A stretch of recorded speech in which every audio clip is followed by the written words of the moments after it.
이 한 시간 하나님의 은혜가 더 풍성하게 임하게 되기를 예수님의 이름으로 축원해 드립니다. 오늘 본문에 있는 말씀을 통해서 어리석은 판단이 가져온 결과, 그런 제목 가지고 말씀을 살펴보겠습니다. 우리나라가 이제 미국에 특사를 보내는데 7월 17일 날 김종인 씨에서 박용만 씨로 교체됐다 하는 겁니다. 오늘 아침 제가 이제 인터넷 뉴스를 보니까 영국에 간 특사가 영국에 이제 총리도 만나지 못하고 돌아왔다. 정말 수치스러운 일입니다. 여러분, 한 사람을 특사로 보내는 것도 쉽지 않습니다. 이재명 씨가 대통령이 됐지만 미국에 가지 못하는 게 대북 송금 사건으로 인해서 국제적인 큰 범죄를 저질렀기 때문에 미국에서 체포될 수 있다는 겁니다. 사람이요, 6단계 분리 이론이라고 하는 것이 있는데 전혀 모르는 사람과 연결되기 위해서는 6사람만 거치면 연결될 수 있다는 겁니다. 이것을 사회관계망 이론이라고 하는데 1967년도 미국 사회의 심리학자 스탠리 밀그램이 이 이론을 제안을 했는데요. 최근에는 이제 인스타그램 이런 소셜 네트워크가 발전되게 되면서 6명까지 필요 없다. 5명까지, 4명에서 5명 정도로 줄어들었다고 하는 그런 또 뉴스를 들은 적이 있습니다. 하여튼지 간에 6사람을 통하면 저 아프리카 땅끝에 있는 그 누구하고도 서로 이제 이렇게 안부를 물을 수 있는 그런 사이로 바뀔 수 있다고 하는 겁니다. 2025년 7월 기준으로 세계 인구가 약 80억 명 정도 되는데요. 서로 다 사회 관계망 속에서 살아간다. 다시 말하면 독불장군 없다는 겁니다. 다 관계 속에서 살아간다는 거예요. 우리가 직장을 통해서 사회 관계망을 형성하고, 또한 대학 친구들, 초딩, 중딩, 고딩, 심지어는 유치원, 같은 유치원 다녔다. 또 운동클럽, 이런저런 사회 관계망 속에서 살아가는데요. 그 관계망을 통해서 이제 결혼식을 축하하기도 하고, 또한 장례식을 가서 위로하기도 하는 겁니다. 이스라엘 주변에 많은 국가들이 있는데요. 그때 당시 다윗이 왕인데 다른 여러 나라와 이런저런 관계망을 형성하고 있습니다. 자, 당대 다윗은 하나님께서 용맹함과 힘과 지혜를 주셔서 전쟁에 나가면 반드시 이기게 해주셨다는 거예요. 여러분도 그런 은혜를 덧입게 되게 되기를 예수님의 이름으로 축원해 드립니다. 역대상 18장에 보면요, 다윗이 블레셋과 모압과 소바 그리고 아람, 에돔 여러 주변 국가와 전쟁에서 그 주변 국가들을 다 복속시켰습니다. 그래서 이스라엘이 세력을 확장시켜 나가는데 역대상 18장 6절 하반절에 보면 이렇게 말씀하고 있습니다. 다윗이 어디로 가든지 여호와께서 이기게 하시니라 말씀하십니다. 자, 그 가운데 어떤 전쟁이 있었는가 하면 하닷 아셀과의 전쟁에서 다윗이 그 하닷 아셀을 크게 물리쳤습니다. 하닷 아셀을 다윗이 크게 물리치니까 하맛 왕 도우가 너무너무 기뻐합니다. 그래서 자기 아들 하도람을 보내가지고 다윗 왕에게 축하하면서 여러 예물을 갖다 바치게 됐습니다.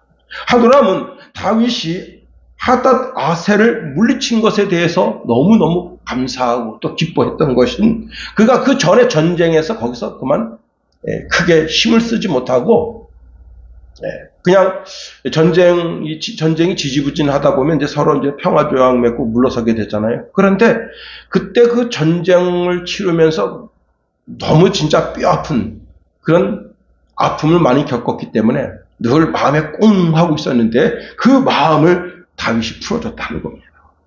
자, 적국을 물리쳐 주니까 하도람은 은과 금과 노새와 또 여러 물건들을 다윗 왕에게 바쳤습니다. 다윗 왕은 하도람에게 받은 물건을 다 주께 드리고 또 동시에 여러 나라에서 이렇게 또 이제 다윗 왕에게 진상품을 가져옵니다. 에돔, 모압, 암몬, 블레셋, 아말렉 족속까지도 은과 금 여러 가지 귀한 이제 것들을 갖다 바치니까 이것을 다 갖다 바치게 됐습니다. 그리고는 시간이 한참 세월이 흘렀다. 그 후에 암몬 족속의 왕 하나스가 죽고 그의 아들 한운이 아버지를 뒤이어서 왕이 된 겁니다. 자, 이 소식을 들은 다윗이 이전에 나하스가 나에게 호의를 베풀어 주었으니 나도 그의 아들 한운에게 호의를 베풀어야 되겠구나 하고는 조문 사절단을 암몬에 파견한 겁니다. 그러니까 나하스 죽음에 대한 표를 하려고 했던 거예요.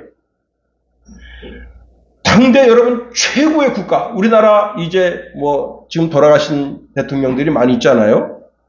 박정희 대통령, 그 다음에 김영삼, 김대중, 그리고 노태우, 그리고 전두환.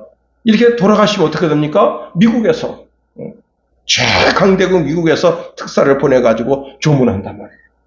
그렇게, 자, 당대 최고 국가에서 이제 이렇게 조문 왔으니, 여러분, 그게 뭐예요? 우리와 이 나라와는 관계가 있다, 이게.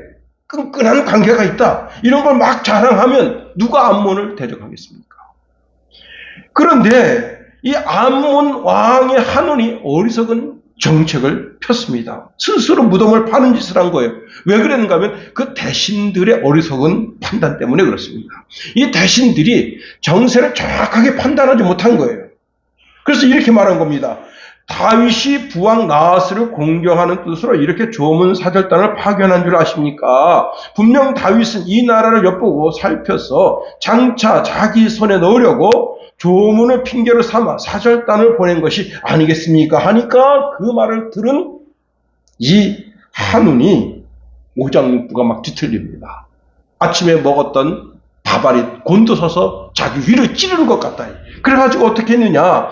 그 사절단들에게 못할 짓을 한 거예요. 그 사절단들을 모두를 붙잡아서 수염을 자르고 머리를 깎아대고 그리고 옷을, 이때는 이제 통옷인데 통옷을 이제 이렇게 볼기, 엉덩이 그 밑에까지 이렇게 해서 겨우 수치만 가리도록, 그리고 이게 잘못 걸어다니면 덜렁덜렁 고추가 다 보이게끔 옷을 잘라버린 거예요.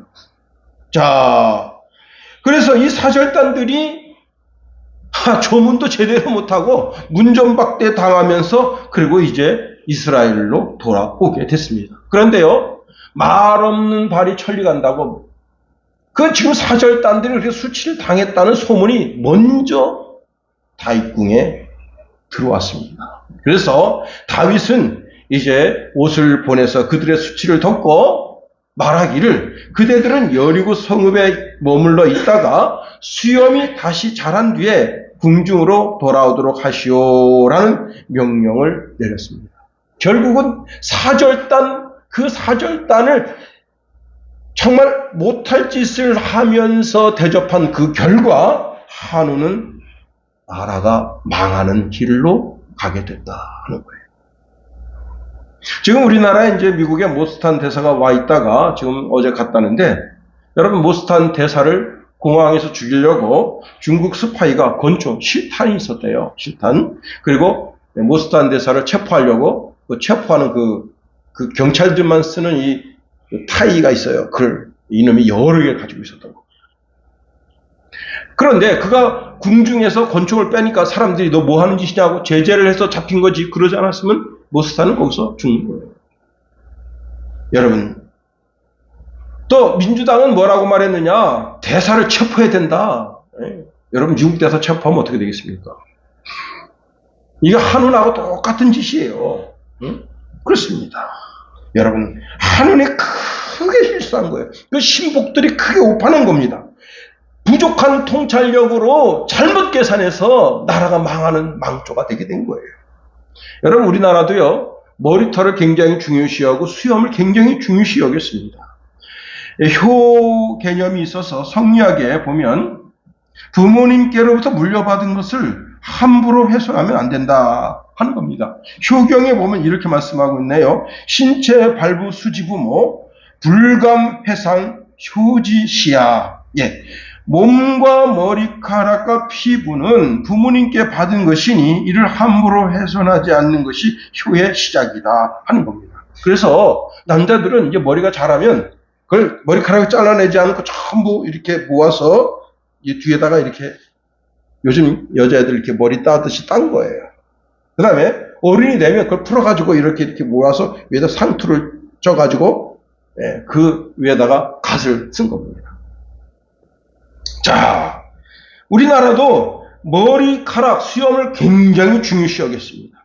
또 수염도 성숙한 남자의 표식으로 도덕성과 지혜의 상징으로 여기고 조선 선비나 문신들은 수염을 가꾸는 것을 중요한 윤리적 행위로 생각했다 하는 겁니다. 그런데 이스라엘은 그 정도가 아니에요. 이스라엘은 모세 오경의 법으로 정해져 있어. 뭐라고 되어 있느냐? 레위기 19장 27절에 머리카락을 둥글게 깎지 말며 수염 끝을 손상하지 말며. 예, 우리는 이제 우리는 유대인이 아니잖아요. 예수 믿는 사람들이 크게 착각하는 것 중에 하나가 뭐냐면 예수 믿으니까 이스라엘 백성 된 것처럼 착각한다 이게. 착각도 유분수지. 그래가지고 뭐 수염을 이제 우리 전도사 때 수염 기른 전도사님이 계셨어요. 아유, 진짜 꼴불견해서 제가 잘 때 가서 면도기를 확 밀어주고 싶더라고. 진짜 지저분합니다. 그리고 그냥 이렇게 머리가 덥수룩 해가지고, 진짜 나는 그런 거 못 봐줘요. 우리 옛날에 전재미 목사님이 이제 우리 집에 방문했는데, 전재미 목사님이 이제 머리를 이렇게 막 기른 거예요. 그래서 내가, 야, 너 예배학 공부했냐? 그랬더니, 아직 예배학 안 했습니다. 야, 3학년 정도 되면 예배학을 공부하는데 거기서 목회자의 자세가 나온다. 목회자는 반드시 양복을 입어라. 예. 아니면 정결한 옷을 입고 그 다음에 머리 스타일을 어떻게 하느냐. 여러분 그때는 MBC가 요즘은 MBC가 이제 많은 국민들로 하여금 지탄을 받는데 그때 당시는 MBC가 표준이었어요. 표준. KBS보다 MBC가 인기가 좋았어요. MBC 그 메인 9시 뉴스의 그 앵커처럼 똑같이 나오겠어요. 여러분 제 모습 보세요. 요즘 뭐 이렇게 하는 사람은 없지만은 그때 당시 9시 메인 뉴스의 앵커의 모습이에요. 단정, 단발. 아주 깨끗하게. 자, 그런데 이방인들은 어떻게 했느냐? 이방인들은 이 머리가 우상숭배와 깊은 관련이 있고요. 그 다음에 이제 머리를 이렇게 둥글게 자르고, 그 다음에 수염을 이제 다듬는 그런 의식을 행했던 겁니다. 자, 하나님은 이스라엘 백성에게 신체 일부를 손상하지 말고 이방 풍습을 따르지 말라고 명령하면서 수염 끝을 손상하지 말라 명령했던 겁니다. 자, 수염을 자르거나 변형시키는 것은 신체의 거룩함을 지키지 못하는 행위로 이해됐다. 자, 그런데 조문단의 수염을 자르고 머리를 밀고 옷가를 잘라서 궁둥이 아래로 보이게 하는 행위를 통해서 그들을 부끄럽게 만들고 본국으로 돌아가는데 여러분 대로로 갈 수 있어요? 응? 옷이 다 찢어져가지고 요즘 젊은이들은 참 대단합니다. 제가 이제 전철을 타고 주로 전철을 타고 이제 노회나 뭐 시찰을 갈 때가 많은데 우리 춘천에 있는 이 학생들, 뭐 고등학생, 뭐 중학생, 고등학생, 대학생들을 또 이렇게 사회인들은 그래도 그런 사람이 별로 없어. 근데 경기도권 쫙 가면 그때 어떻게 되느냐? 야, 이게 팬티가 다 보여요. 청바지가 막 잘라가지고. 그런데 아무렇지도 않게 생각해. 근데 팬티가 누래. 여자인데. 응? 아니, 나 이거 보고, 야, 근데요, 이 여학생이, 저는 이제 춘천에서 갔다 보니까 앉아서 갔잖아요. 바로 앞에 있어. 야, 진짜 곤란합니다. 눈을 어디에 떠야 될지 모르겠어. 그래서 그냥 일부러 이렇게 하고 있는 거예요. 응? 잠자는 척 하면서.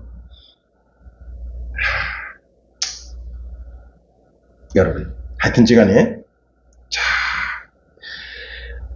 결국은 여러분 그렇게 옷이 잘려가지고 앞에 고추가 보이고 뒤에 엉덩이가 보이니까 어떻게 하겠습니까? 대로로 못 가고 이상한 샛길로 막 이렇게 해서 이스라엘 쪽으로 가는데,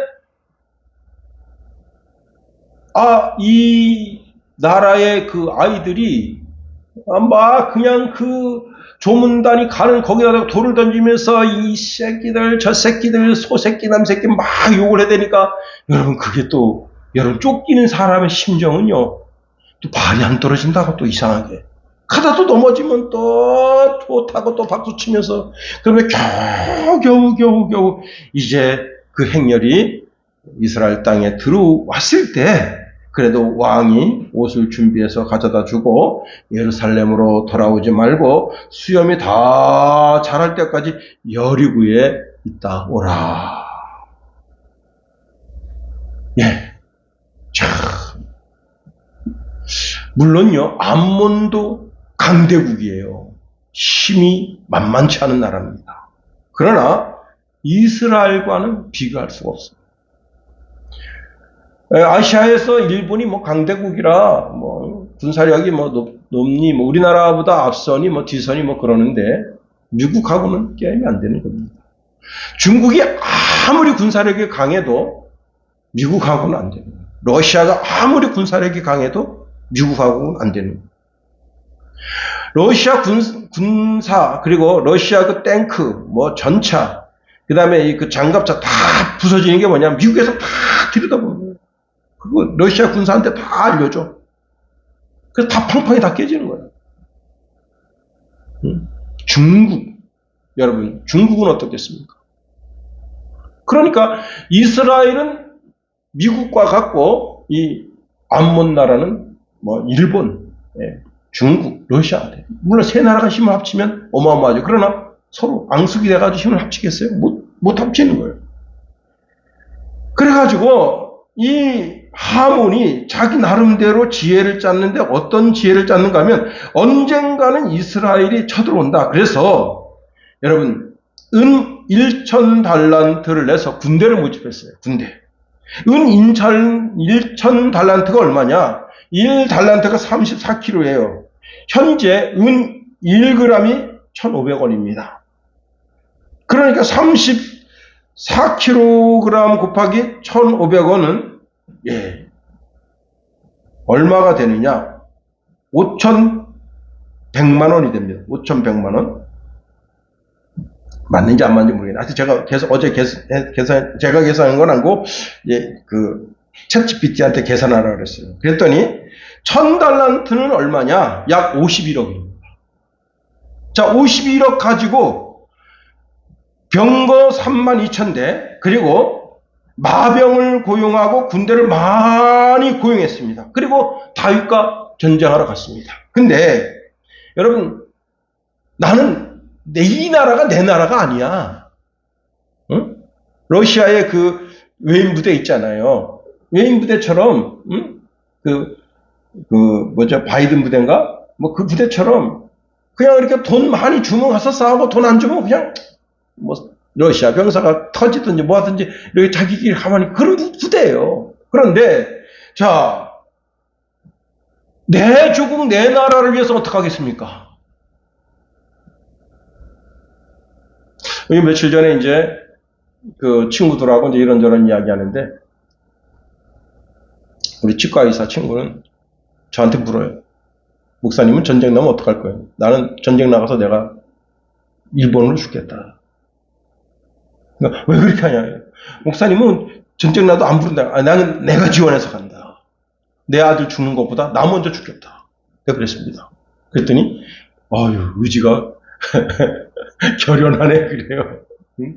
젊은 사람 죽는 것보다 여러분 저 적탱크가 오는데 저 탱크를 파괴하러 누가 가야 돼. 그 사람은 파괴하고 죽을 수밖에 없어. 그럼 내가 간다 이거야. 난 살만치 살았어. 우리나라 젊은이가 살아야지. 젊은이가 살아서 전쟁도 이기고 그리고 나라를 다시 세워야지. 그런데 이 사람들은 뭐예요? 나 죽으면 끝이야. 우리 집에 지금 식구들이 줄줄 있어. 이거 뭐 내가 돈 벌어가지고 식구를 먹여 살려야 되는데. 그러니까 전쟁에 적극적으로 임하지 않습니다. 그런데 자, 요압 장군이 다윗 왕의 명령을 받아서 군대를 모집했는데 군대를 모집한 그 군대에서 또 뽑았어요. 누굴 뽑았느냐?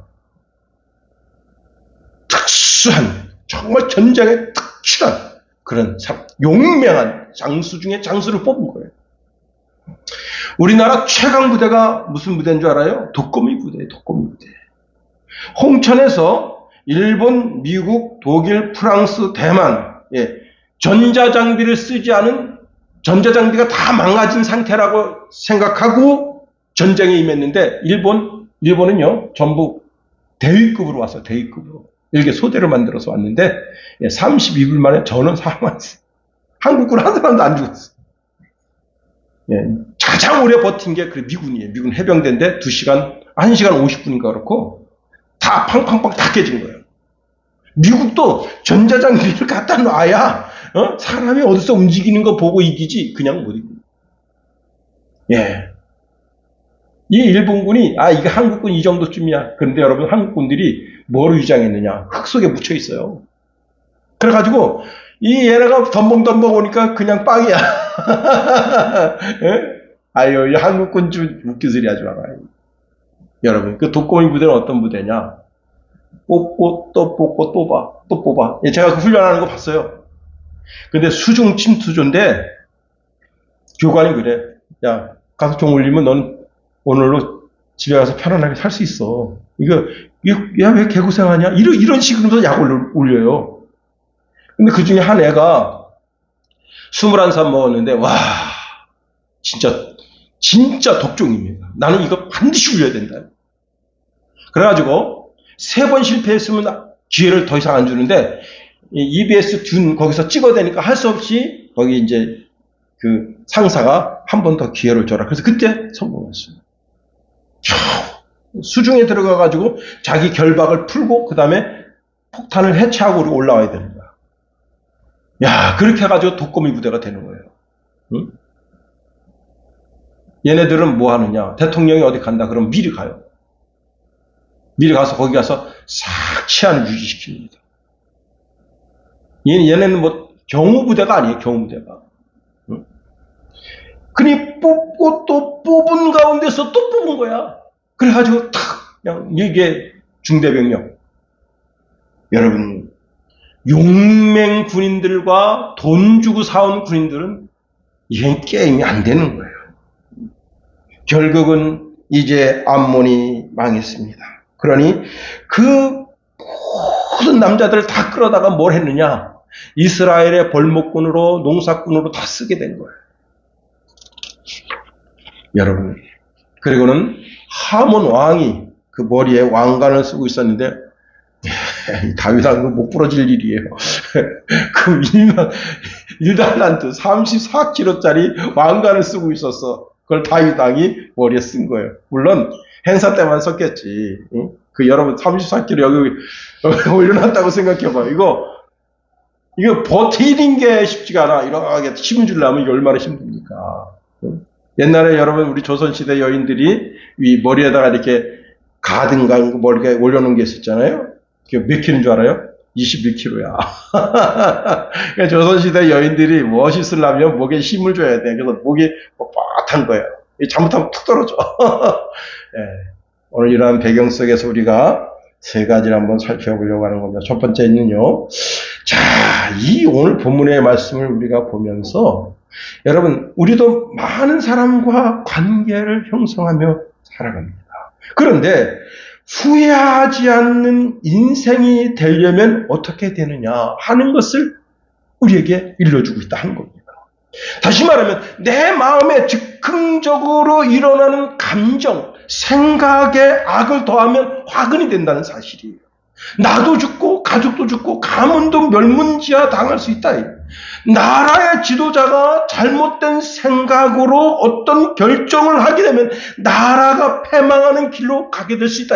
특별히 여러분 이 설교를 우리 정치인들, 특별히 이재명 씨가 좀 들어가지고 정신 좀 차렸으면 좋겠어. 지금 벌써 정자권 회수하겠다 이런 소리가 막 들려오잖아요. 한 번 잘못된 결정 때문에, 그것 때문에 가정이 망가지고 가족이 망가지고 가문이 망가지고 나라가 망가지는 거예요.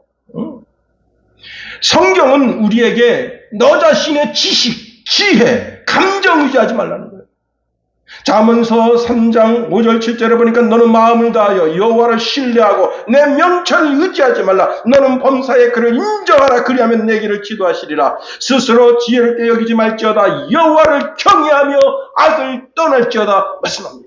자, 우리의 판단, 이성적인 판단, 지혜의 판단 다 좋아요. 그러나 하나님 말씀보다 더 귀한 것으로 여기서 자기 자신의 지식, 지혜, 이성적 판단을 크게 생각하지 말라는 겁니다. 예레미야 19장 9절에 보니까 만물보다 거짓되고 심히 부패한 것은 마음이라 누가 능히 이를 알리오마는 말씀했습니다. 자, 우리가 감정적으로, 즉흥적으로 그 어떤 결정을 하게 되면 그게 우리 감정이 불안불안한 거예요. 감정에 의지해서 판단하는 사람은 크게 실수한다는 겁니다. 그러니 하나님 말씀이 내 삶의 기준점이 돼야 한다고. 다윗은 목동이에요, 목동. 그런데 다윗이 무슨 공부를 했습니까? 무슨 지혜가 남다른가요? 칼 한 자루 믿고 날뛰는 무수리와 같아요. 그런데 그가 전쟁에서 백전백승하고 왕 중에 왕이 된 것은 자신의 지식, 자신의 지혜, 자신의 감정, 자신의 아이디어를 의지해서 된 게 아니란 말이에요. 그는 그가 평생 여호와 하나님 의지해서 전장을 뛰어넘었다.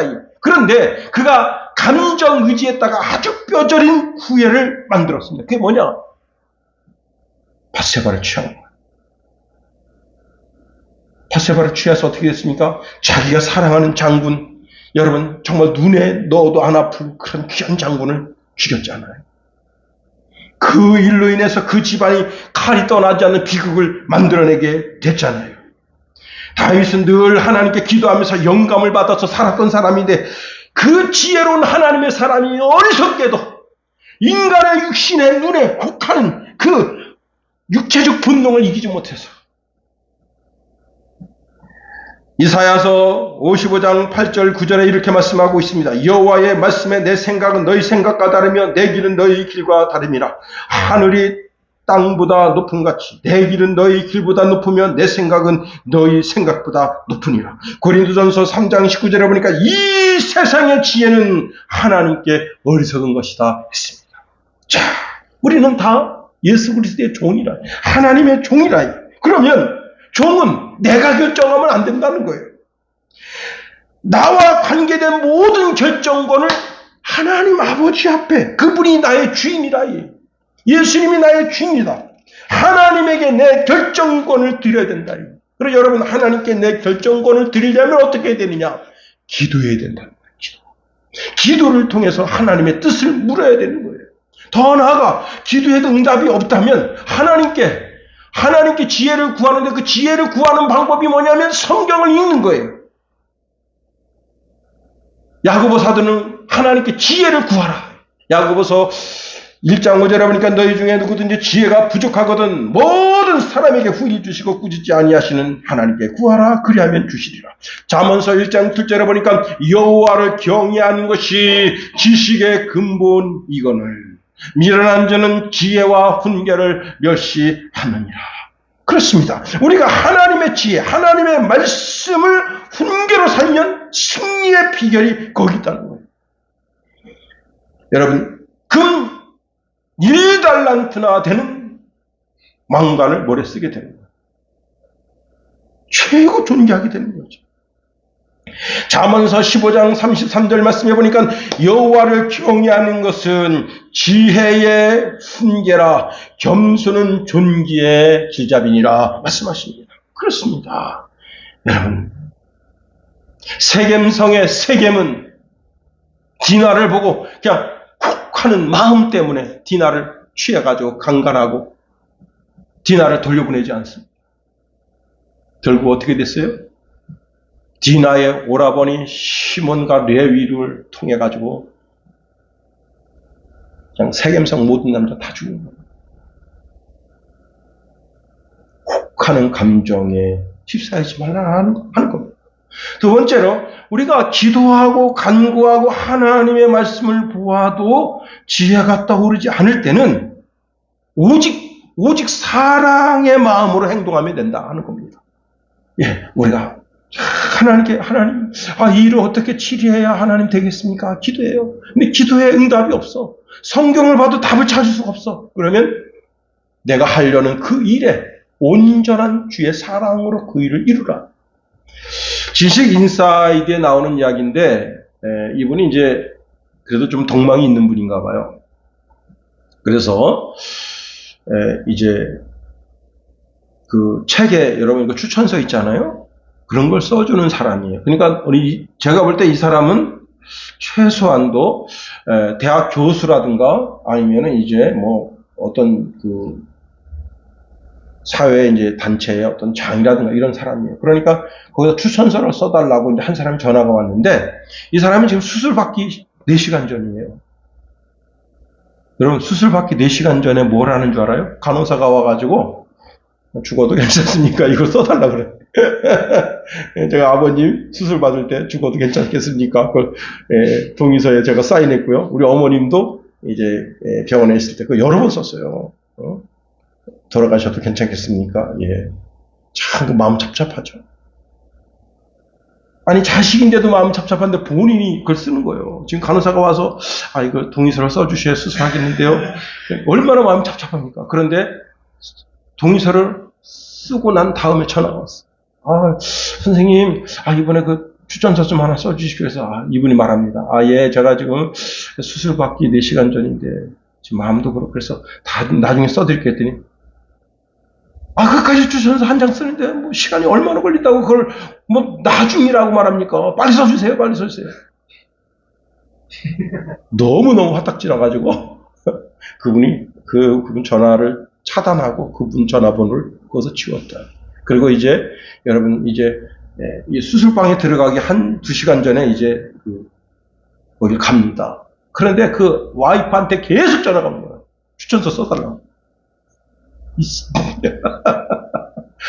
수술 받고 나왔습니다. 그때 자기가 느낀 바가 있대. 내가 비록 이제 이렇게 사회 연륜이 높아져서 수많은 사람들을 만나지만 잘라낼 사람은 잘라내야 되겠다. 그래서 자기 핸드폰의 반 이상을 다 핸드폰 번호에서 지웠다는 겁니다. 여러분, 목사도요, 오직 주의 사랑으로 행동하려고 노력합니다.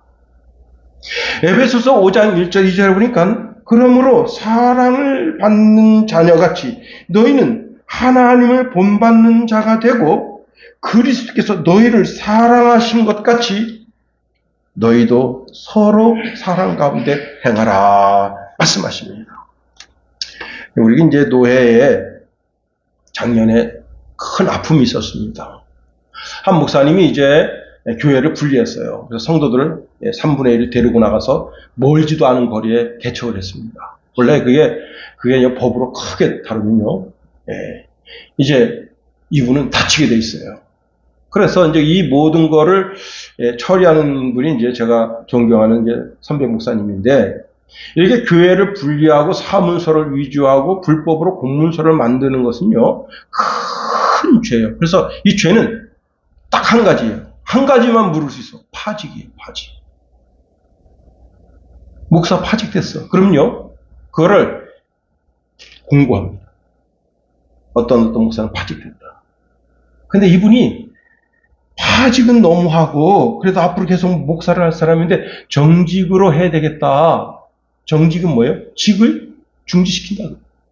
가장 약한 거예요. 그래서 이분이 그래도 후배 목사하고 그러니까 정직으로 합시다 했더니 여러분 그 둘러선 목사 11명, 12명이 다 파직하자고 나서 아니 이제 목회할 사람인데 어쨌거나 이렇게 물론 잘못됐어요. 잘못된 걸 우리가 100번 인정해. 그래도 살 길은 열어줘야 되잖아. 응? 그래서 이 목사님이 이제 정직으로 하자 그랬더니 그 둘러선 목사들이 12명, 13명이 파직을 합시다. 그래서 이분이 나는 그러면 재판위원장 안 맡겠다 했습니다. 살려주려고. 결국은 나중에 목사님들이 그래 이 기쁜 뜻이 있구나. 그리고 재판국에 있는 목사님이 다 수긍해서 이분을 정직으로 했습니다. 정직은 다시 그분이 우리 노예로 돌아오면 풀어준다. 다른 데 가서도 목회할 수 있어요. 여러분, 파직하면 대한민국 어디서도 목회할 때, 야, 그 목사 파직당했다더라. 이게요, 큰 충격입니다. 솔로몬이 이제 나라를 통치할 때 못될 짓을 많이 했습니다. 솔로몬은 좋은 왕이 아닙니다. 지혜로운 왕일 수는 있어도요, 가장 어리석고 가장 페루나 같은 왕입니다. 그가 예루살렘 안에 1,000개가 넘는 이방 신전을 만들고 그리고 참 못될 짓을 많이 한 거예요. 결국은 하나님께서 이제 그 아들 르호보암이 왕이 돼도 나라가 결국은 두 개로 갈라지게 만들다 했습니다. 자, 이런 상황 속에서 솔로몬이 죽고 르호보암이 이제 왕이 됐습니다. 왕이 됐을 때, 그때 이스라엘 10개 지파 족장들이 르호보암을 찾아옵니다. 그리고 이렇게 물어요.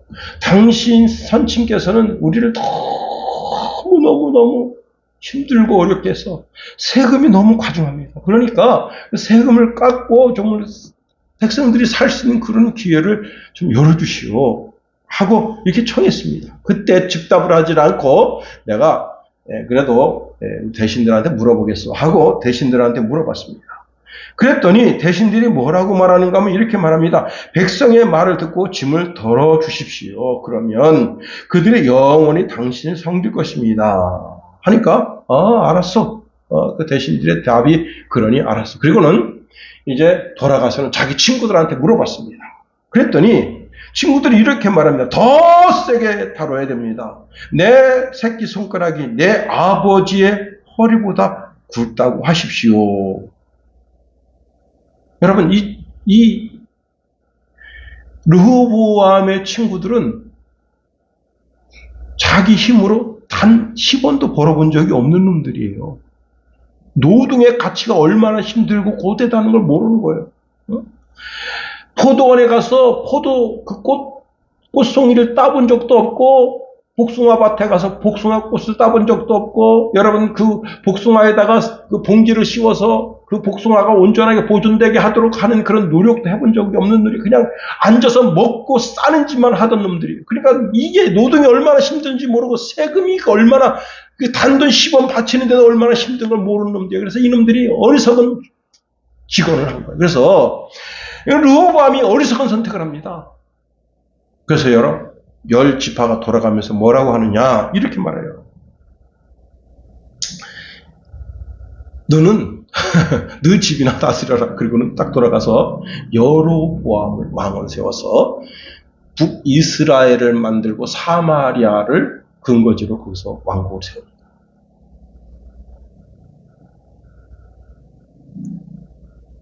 백성한테 자꾸 짐을 주면 안 됩니다. 짐을 가볍게 해줘야지. 여러분, 문재인 대통령이 25만 원씩 돈 놓아줬는데요. 그게 25만 원 놓아준 게 지금 그 짐이 100억이 됐대요. 100조가 됐대요. 100조. 그 짐이. 참. 그런데 이제 저는 이제 내일부로 그걸 신청하라고 지금 날라왔어요.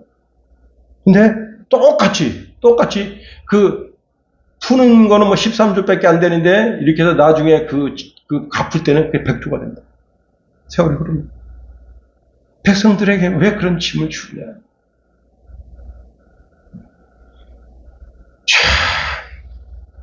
백성을 사랑하는 마음으로 짐을 자꾸 가볍게 해줘야지.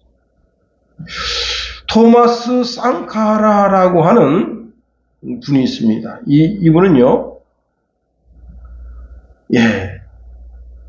개혁가 중에 개혁가인데, 이분이 구테타로 나라를 이제 쟁취하게 됐어요. 그때 나이가 굉장히 젊었습니다. 이렇게 나라를 구테타를 일으켜서 이제 나라를 이제 자기가 쟁취하게 됐을 때 그가 고위직 월급을 삭감하고 외국 원조에 의존하지 않고 자립하는 경제를 강조하고 그 무엇보다도요, 여성 인권을 크게 강화시키려고 노력했다고 하는 겁니다. 그는요, 여성이 일어서야 아프리카가 일어설 수 있다라고 하는 말을 종종 하면서 그가 어떤 정책을 폈는가 하면요, 여성 인권 시장, 여자들도 다 할례를 행합니다. 태어나자마자 얼마 되지 않으면 할례를 행해요.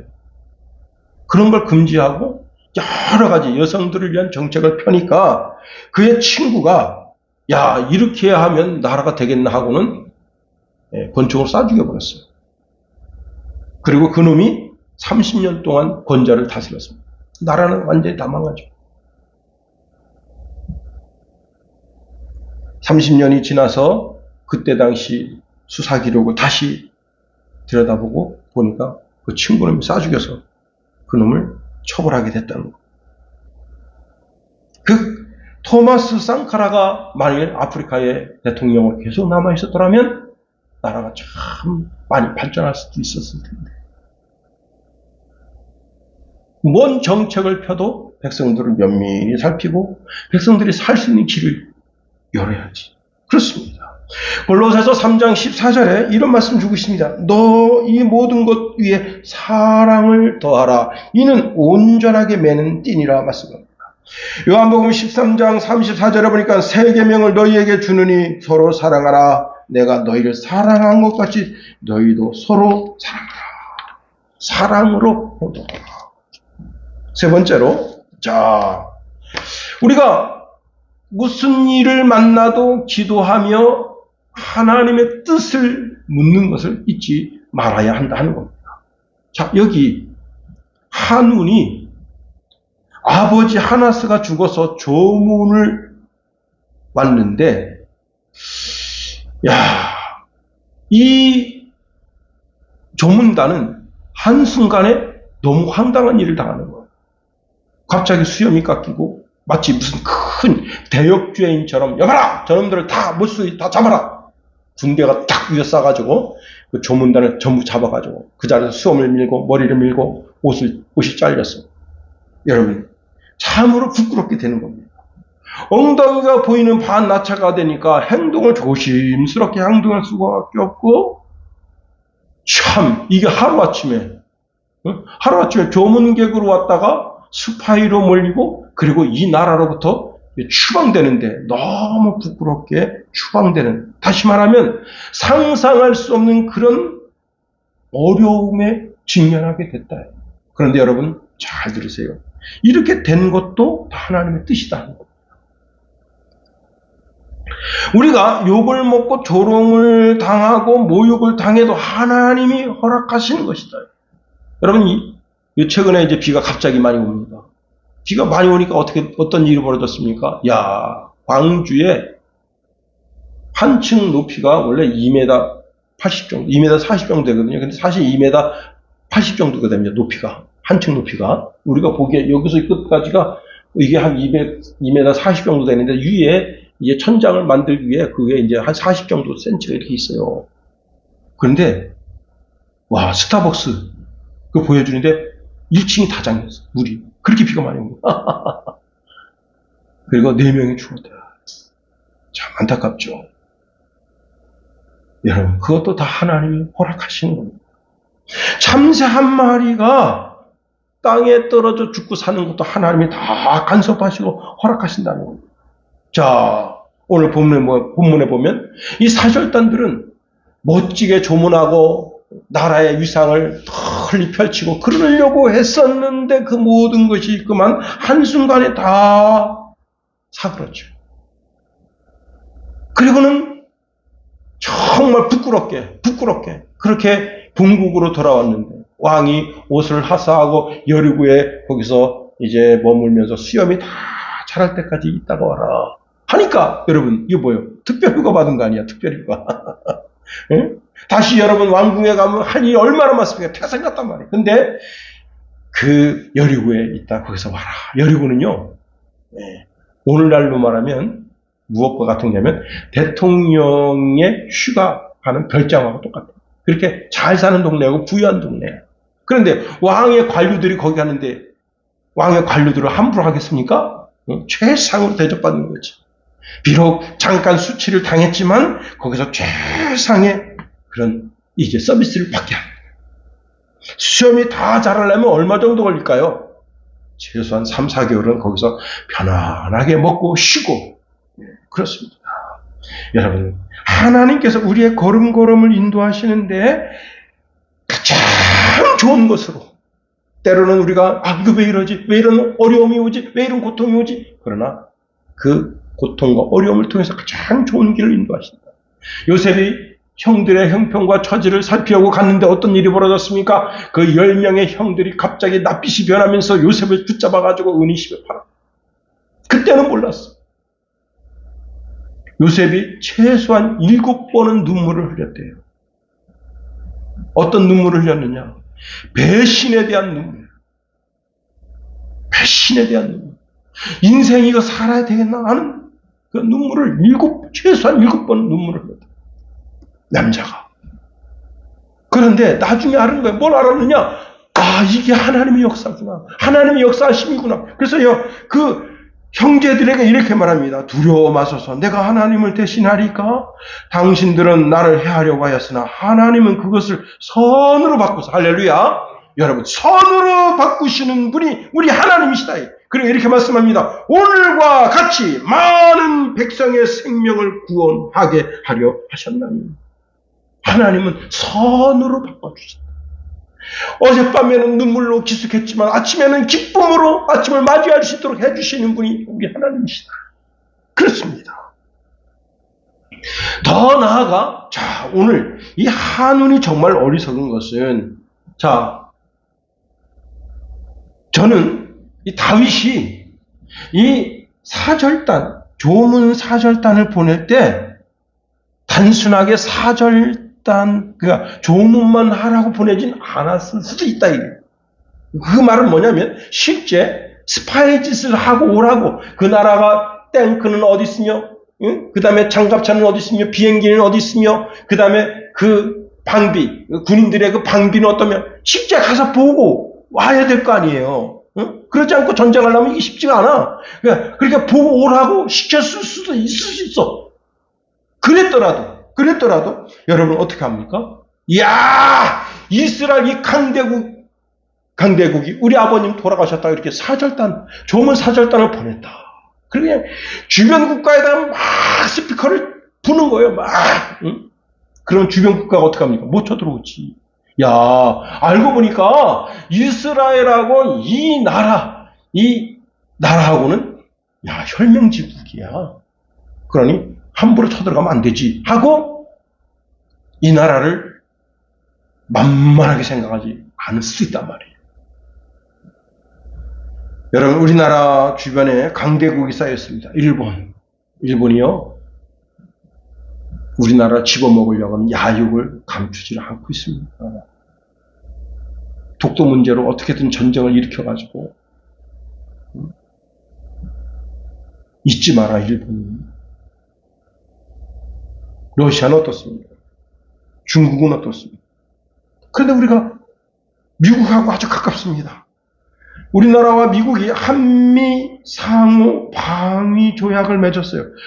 1953년 10월 1일 날 워싱턴 DC에서 6.25 전쟁 정전 직후 한국의 안보 보장을 위해서 체결됐는데 내용이 이와 같아요. 한쪽이 무력 공격을 당할 경우 상대국은 공동으로 대응할 것. 두 번째, 주한 미군 주둔지를 허락할 것. 세 번째, 조약 한국과 미국은 정기적으로 합동 군사 훈련과 전략 협의를 진행할 것. 이게 핵심 내용이에요. 그러니까 미군이 우리나라에 와서 우리나라 군인들하고 저 파주에서 막 훈련을 같이 해요. 그런 걸 막 보여주는 거야. 전 세계 매스컴으로. 그럼 어떡합니까? 북한이 잘못 건드렸다가는 뼈도 못 추리겠다. 아마 북한 군들이, 러시아 군들이 뭘 알 거예요. 이거 만만치 않은데, 잘못 건드렸는데, 알 거예요. 그런데 한국 군들은 어떡하겠어? 우키나와에 지금 한 6만 명 정도의 미군이 있고요. 대만에도 들어가 있고 우리나라에 뭐 2만 4천 명밖에 없다는데 그렇습니다. 자, 그걸 잘 이용해 먹어야지. 응? 우리나라처럼 잘 이용해 먹어야지. 미국은요, 주먹이 근질근질한 나라예요. 응? 미국은 주먹이 어떤 새끼 한번 패볼까? 아유, 저 일본 쪽 한번 패볼까? 저 한국 한번 패볼까? 아, 저 러시아 한번 패볼까? 중국 저거, 아유, 때리고 싶은데 이거 건더기가 없어. 미국은 깡패입니다, 깡패. 응? 주먹이 근질근질해. 근데 그 주먹을 쓰도록 한운이 영적으로 보면요, 주의 종들을 따뜻하게 잘 대접해야 됩니다. 주의 종들을 다 잘 대접하는 것은 주의 종을 대접하는 것이 아니고 예수님을 대접하는 것이고, 예수님을 대접하는 것은 하나님을 대접하는 것과 같다는 겁니다. 함부로 대하면 안 된다. 한처럼 어리석은 자가 되면 안 된다는 겁니다. 로마서 12장 13절에 보니까 성도들의 쓸 것을 공급하고 손님 대접하기를 잊지 말라. 히브리서 13장 2절에 보니까 손님 대접하기를 잊지 말라. 이로써 부지 중에 천사들을 대접한 이들이 있느니라. 창세기 18장에 보면 아주 뜨거운 여름날 아브라함은 자기도 너무 뜨거워서 상수리 나무 밑에서 부채질하고 있습니다. 이거 며칠 전에 얼마나 더웠어요. 이제 이 장마 끝나면 또 얼마나 덥겠어. 오늘이 복날이라는데 복날 지나면서 얼마나 더 덥겠어. 그런데 자기 집 앞에 지나가는 세 분이 있어. 그래서 강제로 끌어다가 그 세 분을 융숭한 대접을 했더니 그분들 중에 한 분이 성육신하시기 전 예수님인데 그분이 이렇게 말합니다. 내년 이맘때 내가 반드시 내게로 돌아오리니 내 아내 사라에게 아들이시라고 축복을 했고 그 말씀 그대로 그 다음 해에 아들을 낳습니다. 여러분, 한운이, 우리가 이렇게 힘이 강하다, 우리가 이렇게 능력 있다, 그런 거 보여주지 말고, 정말 초라한 것, 이리 와보세요. 이 사절단님도 이리 와보세요. 이렇게 오신 김에, 여기 참 우리가, 이 경제적으로 이렇게 피폐하고 힘들고 어렵네요. 이스라엘 우리 좀 도우면 안 되겠습니까? 여러분, 그래서 돈을 끄집어내야지, 응? 은이 오고 금도 오고 보석도 오게끔 만들어야지. 그게 지혜로운 왕이지. 어리석게. 여러분, 창세기 19장에 보면요, 어떤 일이 있느냐. 룻은 신앙에서 떠났어. 그런데도 그가 두 천사를 자기 집으로 모셨더니 룻의 가정이 그 불심판에서 사는 거예요. 다윗이 압살론의 날을 피해서 도망자가 됩니다. 자, 그때 양식이 없어서 구차하게 됐어요. 근데 과거에 다윗과 그 부하들이 광야에서 나발의 양떼들을 지켜준 것을 기억을 하고 그 나발에게 도움을 청했더니 나발이 이런 말을 했습니다. 다윗이 누구며 이새의 아들이 누구냐? 그래가지고 다윗이 군대를 보내가지고 나발을 완전히 진멸시키려고 했더니 그 아내 아비가엘이 지혜로운 여인입니다. 그 여인이요, 떡과 포도주, 고기, 음식 등을 잔뜩 싣고 와서 다윗에게 무릎 꿇고 자기 그 친형을 침범하지 말 것을 구합니다. 그래가지고 그 아비가일 때문에 그 나발의 집이 살았는데 하나님께서 나발을 치셔가지고 그냥 심장병으로 그냥 죽고. 여러분, 다윗의 처지를 알았다면 융숭하게 대접하고 나중에 여러분 융숭하게 대접하니까 어떻게 됩니까? 응? 다윗이 이렇게 도망자가 되어서 갔었을 때 그를 융숭하게 대접했던 분이 있어요. 이름이 갑자기 생각 안 나는데 그분은 이제 초청해서 왕궁에 가서 장관자 하나 드릴게요. 그랬더니 저는 나이가 80인데 저거 가면 왕한테 오히려 짐이 됩니다. 그렇지 아들이나 가서 왕을 도필하고 돕게 해주십시오. 그래서 아들이 갑자기 장관이 된 거예요. 응? 여러분 융숭하게 대접했다면 나도 살고 너도 살고 다 사는 말씀을 마칩니다. 어리석은 판단, 어리석은 정신, 어리석은 생각으로 자기 인생을 망치지 말라. 기도하겠습니다.